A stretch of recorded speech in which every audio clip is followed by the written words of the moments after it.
Seems to me like the end racism probably has a lot to do with the fact that the sitting president is there.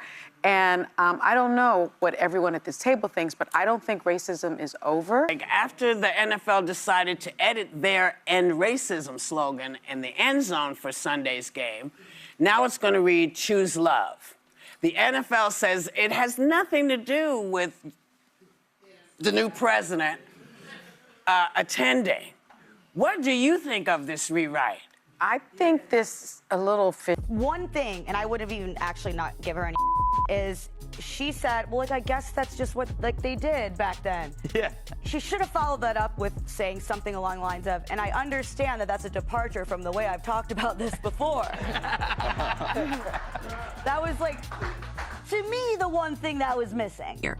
Sunny Hostin of The View, who's constantly raging about race and reparations and how bad America is and its racial past and all this stuff. Around your brain.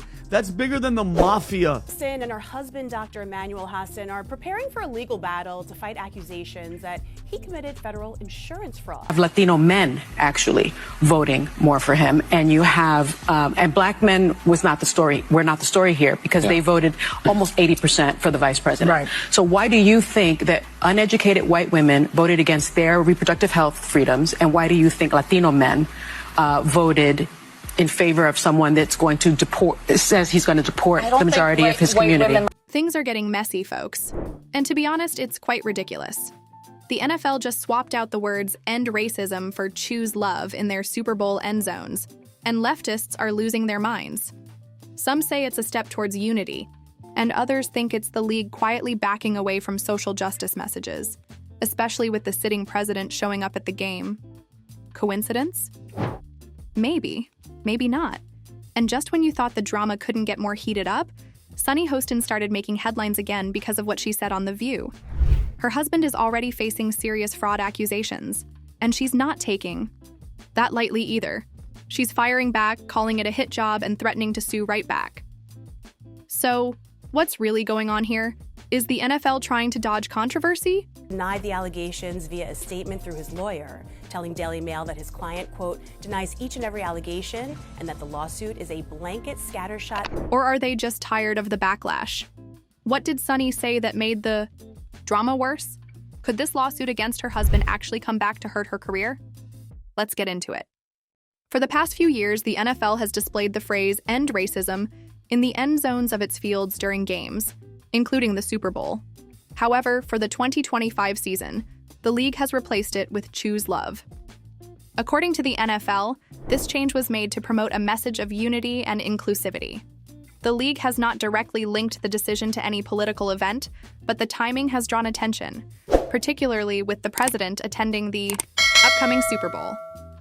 Public response to the change has been divided. Supporters believe choose love is a more universal and positive message that applies to various issues. Leftist critics, however, argue that replacing end racism signals a retreat from the league's previous stance on social justice. Some see it as an attempt to avoid controversy, especially given past debates over racial justice messaging in sports.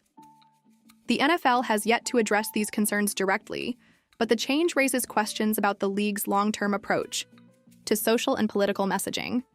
Whether this shift will have a lasting impact remains to be seen. If you've ever watched The View, you probably already know where Sunny Hostin stands on this one. She didn't hesitate to call out the NFL, arguing that removing end racism was more than just a wording change. It was a deliberate move to... It's a very serious crime. In fact, it's one of the largest, if not the largest, RICO case in New York's history. Silence an important message. Sunny's take was blunt. Racism isn't over, and replacing a clear statement like end racism with something as vague as choose love feels like a step backward. I mean, Sunny's got a point. Removing the end racism slogan might restart racism in our country, right? She pointed out that these kinds of corporate shifts usually happen for a reason, and in her eyes, it's clear. The NFL is backing away from racial justice messaging because it's no longer convenient for them. Maybe, according to her, choose love has such a negative connotation attached to it. didn't really know what was going on, right? Which is what she's probably going to say later. Oh, I had no idea what my husband and his associates were doing. We'll wait and see what that is. But I think it's pretty freaking ironic. She also brought up the timing of it all. With the sitting president attending the Super Bowl, Sunny suggested that this could be the league's way of avoiding unnecessary political tension. According to her, it's not about broadening the message or making it more inclusive. It's about catering to a certain crowd and ensuring the league doesn't lose viewers or sponsorship money. By certain crowd, do you mean football fans? I don't get why everything has to be political. And as usual, her take sparked a debate. Alyssa Farah Griffin pushed back, arguing that not everything has to be a political calculation. Atta girl. But Sunny wasn't having it. She insisted that when powerful organizations like the NFL start softening their messaging, it usually means they're caving to outside pressure. Provided fraudulent medical and other healthcare services, including arthroscopic surgeries. Alyssa Farah Griffin's take was that maybe this wasn't about politics at all. Instead of seeing it as the league caving to the government or backing away from social justice, she suggested that the NFL might just be trying to focus on something broader. Something that applies to all tragedies and struggles people are dealing with right now. And she's not wrong. The past year has been packed with major crises, terror attacks, natural disasters, and conflicts worldwide. So, could choose. Love just be the NFL's way of creating a message that speaks to everyone rather than pushing one specific agenda? Alyssa thinks so, and I agree with her. A slightly saner voice in all this madness. Of course, not everyone agreed with her. The other hosts pushed back, saying the league was still responsible for standing by its past commitments. But she made a solid point.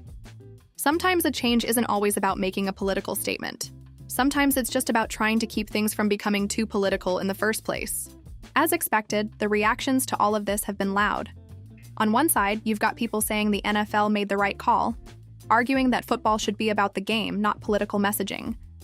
They see Choose Love as a safe, positive message that doesn't alienate anyone. The delusion of saying that he has kindness in his heart. He's so mean. Joyce, she called him positive. He's the meanest president we've ever had.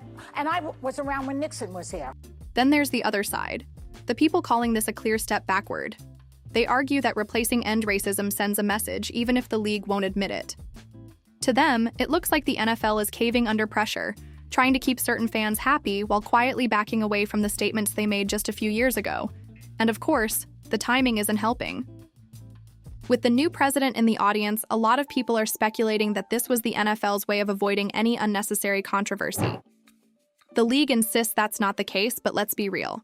Corporations don't make changes like Have Latino men actually voting more for him, and you have and black men was not the story. We're not the story here because they voted almost 80% for the vice president. Right. So why do you think that uneducated white women voted against their reproductive health freedoms, and why do you think Latino men voted in favor of someone that's going to deport? Says he's going to deport the majority of his community. this without thinking through every possible reaction. Meanwhile, media outlets and analysts are picking sides too. Some are saying this is proof that the NFL is trying to distance itself from activism, while others believe it's just a natural evolution of their messaging. Either way, one thing is clear.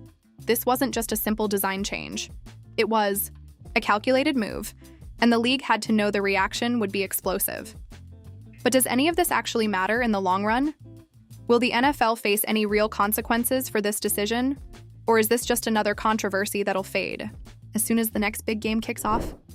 So, now that the dust is settling, what's next? Wow.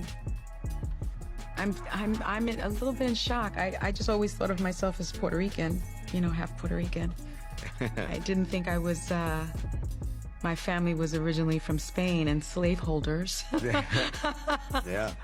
For the NFL, this controversy will probably make headlines for a few days, maybe even weeks. But let's be honest. Once the next big game rolls around, most people will move on. The league knows this.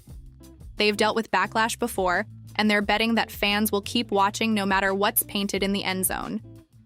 This situation comes down to one thing: public perception.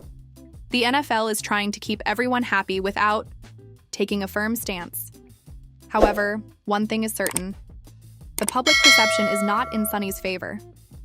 With The View losing its ratings to more genuine shows, fighting legal battles across multiple fronts, and with loudmouthed hosts who won't zip it, it's looking bleak.